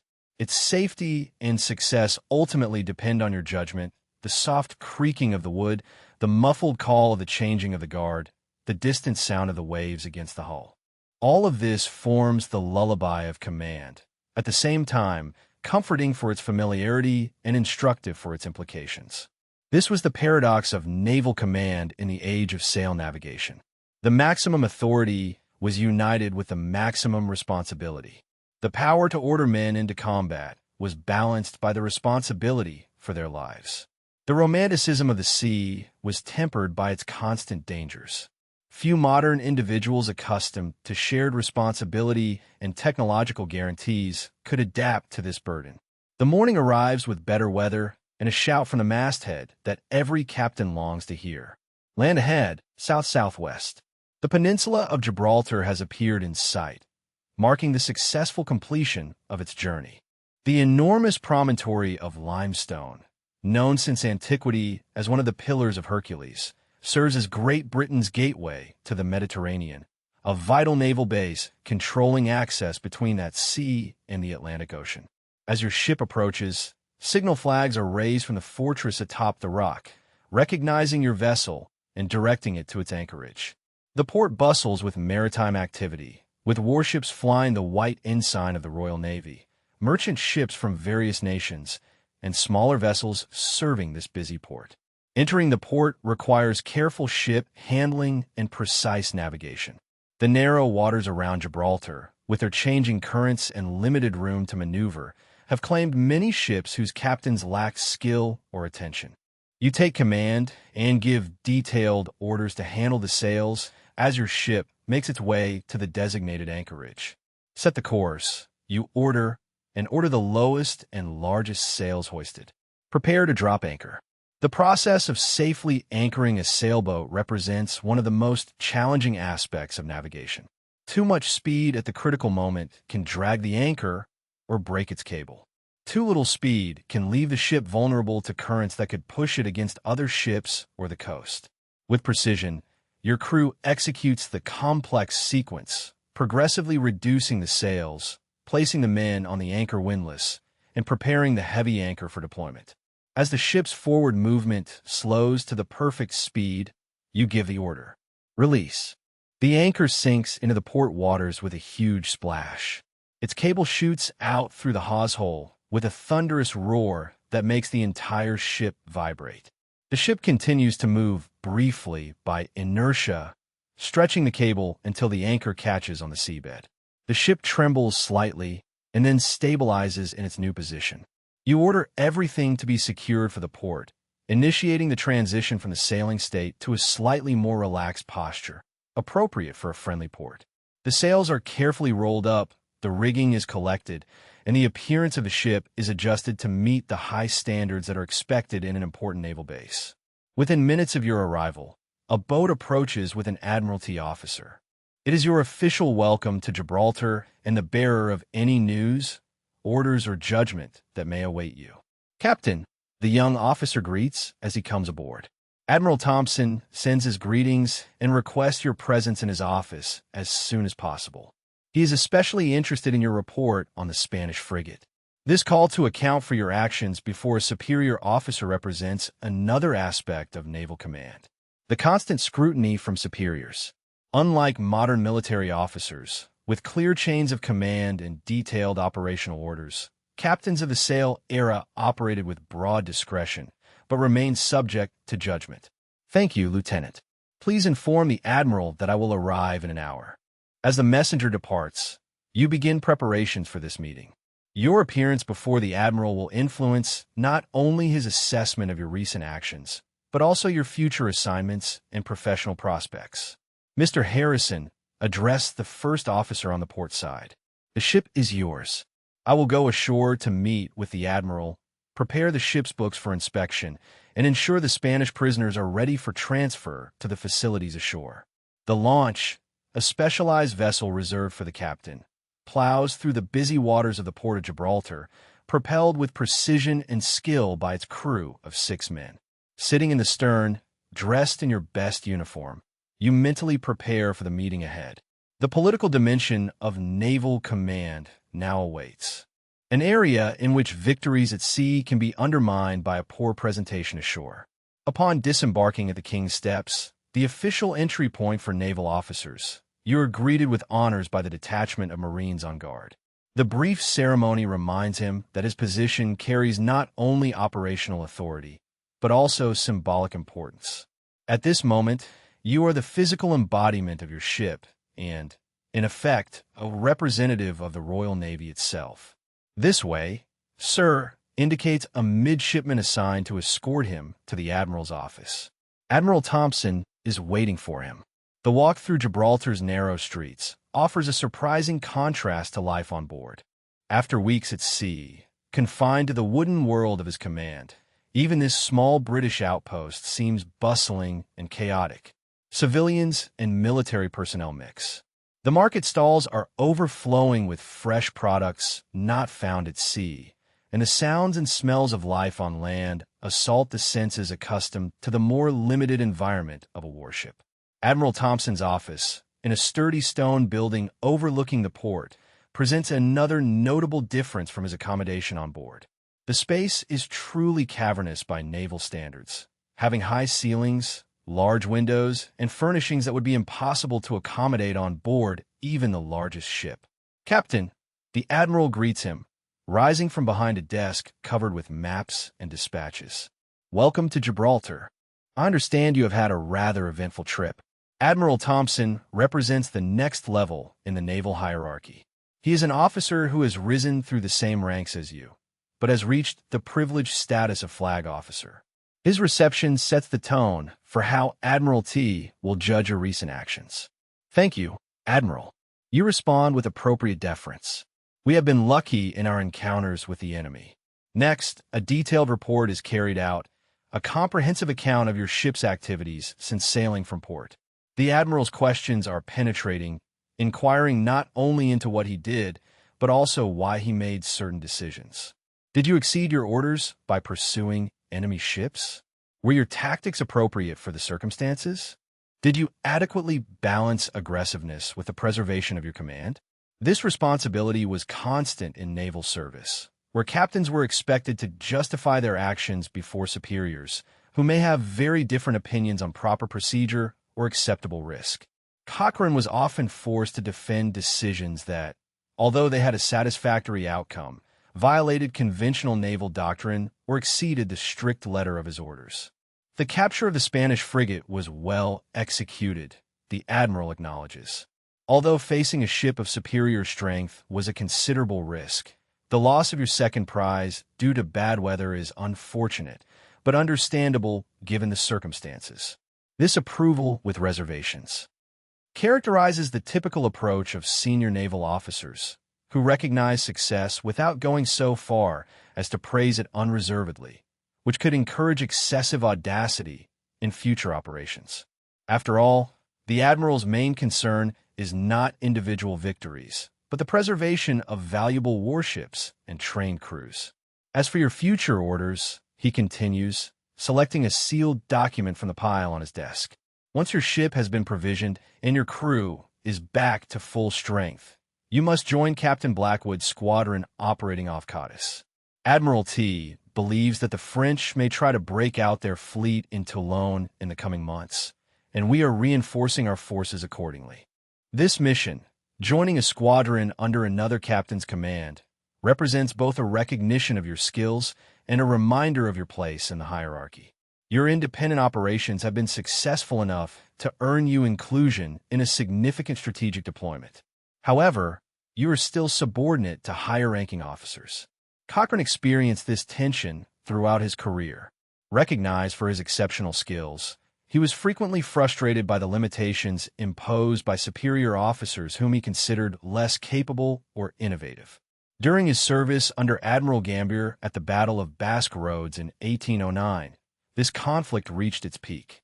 Despite creating an opportunity for a devastating British victory thanks to his daring assault with fire ships, Cochrane watched with rage and frustration as Gambier failed to take advantage of the advantage, allowing many French ships to escape. I have also received news that your loot has arrived safe and sound, adds the Admiral. The preliminary assessment of the prize court seems favorable. You and your crew should receive payment in a few months, provided no complications arise.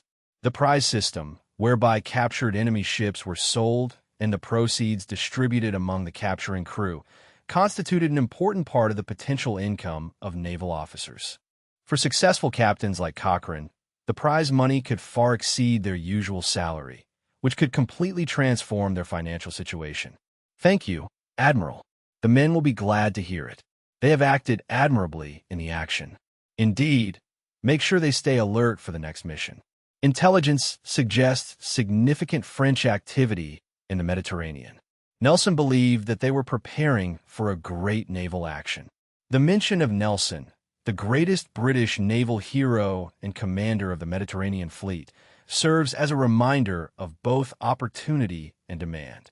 The possibility of participating in a decisive naval battle offers the chance to achieve glory and ascend, but also imposes the expectation of performing at the level of a legendary figure.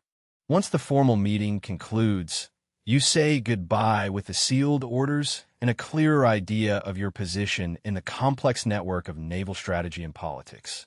The Admiral's reception was very cordial by the standards of senior officers. Your recent successes have been recognized, your decisions generally approved, and your future has the potential to obtain more distinctions. However, as you return through the winding streets of Gibraltar towards the port, you are aware of how quickly that approval can evaporate. A single failed combat, an unfortunate loss, or simply the discontent of a powerful superior could transform your promising position into professional disgrace. This precariousness defined naval careers in that era. Even Cochrane, with his extraordinary record of victories, was vulnerable to the changing winds of Admiralty's politics. His open criticisms of corruption and inefficiency earned him powerful enemies, while his unconventional tactics sometimes alienated senior officers. Back in port, you are greeted by your first officer, who has come ashore in a boat to inform you of news that has occurred in your absence. "Everything good with the Admiral, sir?" he asks, with a more significant tone than his informal phrase suggests. "Quite well. We must meet with Blackwood in front of Cadiz once we have refueled and completed the crew. What is our situation?" "The water barrels are being filled, sir. The supply office has promised fresh provisions for tomorrow morning. We have received 12 new crew members from the reception ship, mostly experienced men from ships that have finished service. The purser is completing the paperwork for our warehouses. Now, the logistics of maintaining a warship constituted a key part of the captain's responsibilities. Without adequate provisions, drinking water, and a properly trained crew, even the most powerful ship becomes useless. A floating hull unable to fulfill its mission." Cochrane paid special attention to these practical aspects of command, aware that strategic success depended on mundane factors like adequate provisioning and crew composition. During his command of the HMS Pallas, he captured a famous Spanish ship transporting thousands of dollars in coins, wealth that allowed him to guarantee the adequate supply of his ship, even when official channels proved inadequate. And the prisoners, he asks, aware of your responsibility to the captured Spanish sailors in your recent clashes. Transferred to the prison ship according to orders, sir. Their officers have been released on parole under supervision ashore. The Spanish captain asked me to convey his gratitude for your courtesy during the action. This professional respect between enemy officers reflected the curious duality of naval warfare at the time. Fierce combat followed by civilized treatment of prisoners according to established codes. Captured officers could expect parole, allowing them relative freedom within specific limits based on their word of honor not to escape. Very well. I will dine on board tonight. Have a surgeon and the Marine lieutenant join us.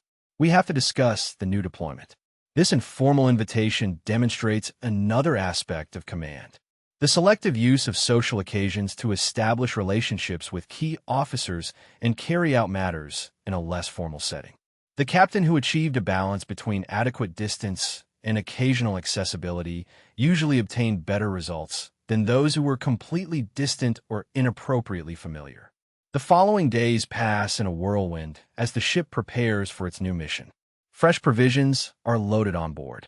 Quarters of beef, live chickens and pigs, sacks of vegetables and fruits that will prevent scurvy during the next voyage. The barrels are filled with clean water from the springs of Gibraltar, replacing the stagnant liquid full of algae that remained from their previous trip.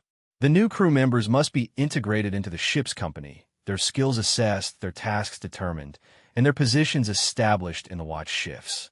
Some are experienced sailors who will reinforce your crew. Others are freshwater sailors with little nautical knowledge assigned to your ship by the port admiral to complete the necessary number. The ship itself requires attention after weeks of hard service. The rigging has stretched and chafed and needs adjustments and repairs. The hull, constantly subjected to the harsh conditions of the sea, has developed leaks that the carpenters must locate and seal. The canvas sails, worn by the sun and salt, must be patched or replaced.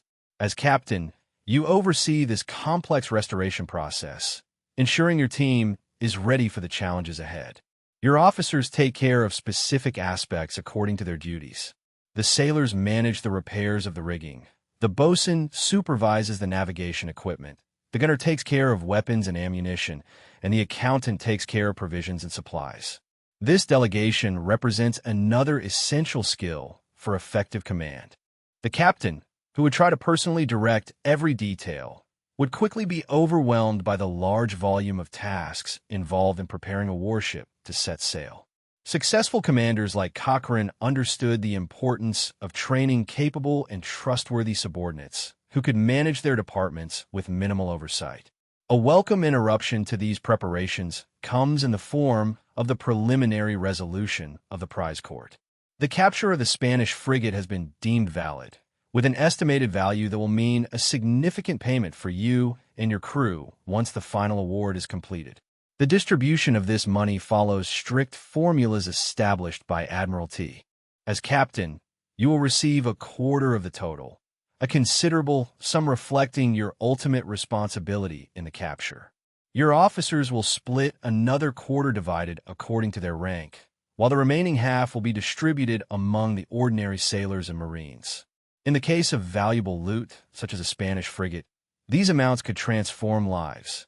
A successful captain could earn more with a single capture than with years of a regular salary. Common sailors, whose salaries were meager and often delayed, could receive sums equal to several years of income for a particularly valuable loot. The beginnings of Cochrane's career demonstrate the financial impact of this system. His daring captures in command of the HMS Speedy earned him the equivalent of millions in today's currency, which allowed him to amass a personal fortune and provide considerable wealth to his crew. This economic incentive undoubtedly contributed to the exceptional performance of ships under the command of prize captains. All the men on board understood that their personal prosperity depended on the success of actions against enemy ships. On the eve of departure, a formal dinner is held in the captain's cabin for the officers, a tradition marking the start of an important mission. The small table is set with your best silverware and porcelain, brought on board at your own expense. Your butler has worked with a cook to prepare a meal far superior to the standard Navy fare, complemented by wines from your private collection. Gentlemen, at the end of the meal, they propose a toast to the success of the prize hunt. The assembled officers, your first and second lieutenants, the ship's surgeon, the marine officer, and the captain, raise their glasses in response. This moment of coexistence serves multiple purposes. It creates a festive atmosphere among your command team, recognizes their status as gentlemen and officers, and sets the tone for the upcoming operational period. Cochrane understood the importance of these gestures to maintain morale among his officers. Although he was less formal than many captains of his time, his leadership style emphasized professional respect rather than social differences, creating a command climate in which initiative and intelligence were valued above strict compliance with hierarchy. The morning brings the final preparations for departure. The anchor watch has been reinforced with additional personnel for the complex maneuver of weighing anchor and setting sail from a crowded port. The pilot, a local sailor with detailed knowledge of the waters off Gibraltar, has come aboard to guide the initial departure through the treacherous currents surrounding the rock. "All hands to weigh anchor," he shouts in the boats at your order, and his shout is repeated by his companions throughout the ship. The organized chaos that follows demonstrates the extraordinary coordination necessary to effectively handle a sailing warship. The men climb the rope ladders to prepare the furled sails for deployment. Others handle the capstan, the enormous winch that will hoist the heavy anchor. The Marines take positions as sentries of the hull, ensuring that no unauthorized ship approaches during this vulnerable transition from stationary to mobile state. Your place during this maneuver is the quarterdeck, from where you can observe all aspects of the operation while giving necessary orders. The actual direction of the specific tasks falls to your officers. The first officer on the port side supervises the deck. The bosun takes care of the course and wind conditions, the boats, and the complex interaction of hundreds of control ropes. "Weigh anchor, sir." The report arrives from the bow when the enormous iron hook comes loose from the bottom of the port. "Hoist the sails." You order, initiating the carefully choreographed sequence of deploying the sails to catch the morning breeze. First the upper sails, then the bow sails, followed by the staysails, while the ship gains momentum and steering control. The feeling of a ship coming to life beneath your feet, going from being a static object to a dynamic vessel, remains one of the most profound experiences of command. Modern captains, even those of the largest ships, can never fully appreciate this unique sensation of sailing ships, in which hundreds of men, acting in perfect coordination, harness the invisible force of the wind through acres of sail. As Gibraltar recedes behind you, your thoughts turn to the mission ahead. Joining Blackwood means operating as part of a larger force, a different challenge than the independent cruise you have just completed. Your tactical decisions will be limited by the signals of the squadron commander and the overall strategy, which will require a different approach to command. Cochrane sometimes struggled with this aspect of naval service. His independent nature and tactical creativity clashed with the limitations imposed by squadron operations during the Battle of the Basque Roads. His frustration with Admiral Gambier led him to act with increasing independence, which ultimately had significant professional consequences despite the objective success of his actions. At noon, your ship has left the Strait of Gibraltar, and the Atlantic opens before you as you set course for the Spanish coast and your meeting with the Blackwood Squadron. The routine of maritime service resumes. The watches are set, the watchmen placed, the crews of the cannons practice with their weapons, the 1,000 daily tasks that keep a wooden warship in combat condition. While you're on the poop deck supervising your command, sailing a moderate sea under the pressure of the sails, you embody the unique position of the naval captain in the age of sailing. Absolute authority within your wooden world, but ultimately responsible to distant superiors. Master of the wind and waves thanks to skill and experience, but always vulnerable to their unpredictable power. Leader of hundreds of men whose lives depend on your judgment, but fundamentally isolated by the nature of command.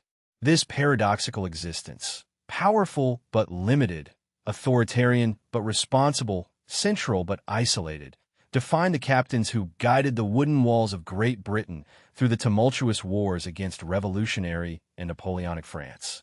The most successful, like Cochrane, navigated not only the physical seas, but also these complex contradictions of command. What made Cochrane exceptional, even among the most capable captains of his era, was his unique combination of tactical brilliance, technical knowledge, and moral courage. When commanding the small HMS Speedy against the far superior El Gamo, he demonstrated not only audacity, but also an innovative ability to solve problems. He positioned his ship where the Spanish cannons could not fire at a sufficient angle to reach it, used psychological warfare to undermine the enemy's morale, and turned an apparent disadvantage into a decisive victory. Throughout his career, from the Mediterranean to South America and Greece, Cochrane consistently achieved results that seemed impossible given his resources, such as the capture of the fortress of Valdivia in Chile with a tiny force, his devastating use of fire ships in the Basque Straits, his systematic dismantling of Spanish naval power during the Brazilian War of Independence, all of which highlighted a mind that transcended conventional military thinking. However, his greatness came at a cost. The same independent spirit and moral courage that allowed him to triumph on the battlefield made him a difficult subordinate and dangerous political enemy. His open criticisms of corruption in naval administration and in the prize courts earned him powerful adversaries. His willingness to employ unconventional tactics alienated him from more traditional officers. His refusal to accept the limitations imposed by less competent superiors repeatedly harmed his professional prospects. The stock market fraud case of 1814, which earned him imprisonment and temporary dismissal from the Royal Navy, remains controversial today. Although he was officially convicted of participating in market manipulation, many historians believe that Cochrane was framed by political enemies who saw an opportunity to eliminate a dangerous reformer. His subsequent rehabilitation and reinstatement came too late to restore his position in the British naval hierarchy, leading him to an extraordinary second career commanding the navies of Chile, Brazil, and Greece in their struggles for independence. In these overseas services, Cochrane found the operational freedom that his nature demanded, achieving results that further confirmed his exceptional skills and reinforced his reputation for difficult relations with authority. The pattern established in his Royal Navy service continued. Brilliant tactical successes accompanied by political conflicts that limited his long-term effectiveness. After returning to Great Britain, Cochrane's last years brought him some vindication. Reinstated in the Royal Navy with his rank and honors restored, he continued with his technical innovations, becoming an important advocate of steam propulsion and modern naval design. His death in 1860, at 85, marked the passing of one of the last great commanders of the Age of Sail. What lessons can we draw from Cochrane's extraordinary career and the demands of naval command at his time? Perhaps most significant is the recognition that effective leadership requires a complex balance of seemingly contradictory qualities. The courage to take bold action, but also the wisdom to recognize limitations. Confidence in one's own judgment, but also the humility to recognize mistakes, the strength to maintain authority, but also the flexibility to adapt to changing circumstances. Few people in any era possess this balance naturally. The great captains of the Age of Sail, Nelson, Cochrane, Pellew, and their companions, developed these qualities through experience, often learning harsh lessons from their early mistakes. Their success was not due to the absence of errors, but to the ability to learn and grow with each challenge presented to them. For people today who wonder if they could play the role of naval captains in the 19th century, the honest answer for most would be no. Not for lack of courage or intelligence, but for lack of knowledge of the specific skills and mindset required. The ability to navigate by the stars and by estimation, to interpret wind patterns from subtle changes in wave behavior, to diagnose and solve problems in complex sailing rigs, to maintain discipline through a combination of formal authority and personal example. These capabilities cannot be acquired quickly or easily. Beyond these technical skills, there is the psychological adaptation to command and isolation, making life or death decisions without consulting or relying on technological support, assuming full responsibility for success or failure without the distribution of responsibilities of modern organizations. Few contemporary people have experienced anything like this burden of solitary responsibility. The wooden ships that Cochrane and his contemporaries commanded are long gone, replaced by steel vessels powered by engines instead of wind. The specific skills they employed have become historical curiosities rather than practical necessities. However, the fundamental qualities that made them effective, such as courage, judgment, adaptability, and moral fortitude, remain essential for leadership in any era. Perhaps this explains our continued fascination with the Age of Sail and its legendary commanders. By studying figures like Cochrane, we glimpse not only an exciting historical period, but timeless principles of leadership under pressure. Their struggles and triumphs, separated from us by centuries, speak to us of the eternal challenges of the human being. How to make decisions with incomplete information. How to balance risk and opportunity. How to lead others effectively without betraying one's own principles. As we leave our hypothetical captain sailing towards his encounter with Blackwood's squadron, we can reflect on how much the era of wooden ships and iron men has passed. However, the qualities that define the great captains, what Cochrane called the true spirit of enterprise, continue to be as valuable and uncommon today as they were when the survival of Great Britain depended on the judgment of the men who defended its wooden walls against adversities that seemed impossible. Would you have been a successful captain in the 19th century British Royal Navy? Almost certainly not. The specific combination of technical knowledge, physical endurance, psychological strength, and social understanding required cannot be acquired without years of immersion in that vanished world. But when contemplating the challenges they faced and overcame, we can discover ideas about leadership, responsibility, and human potential that transcend their distant time and speak directly to us.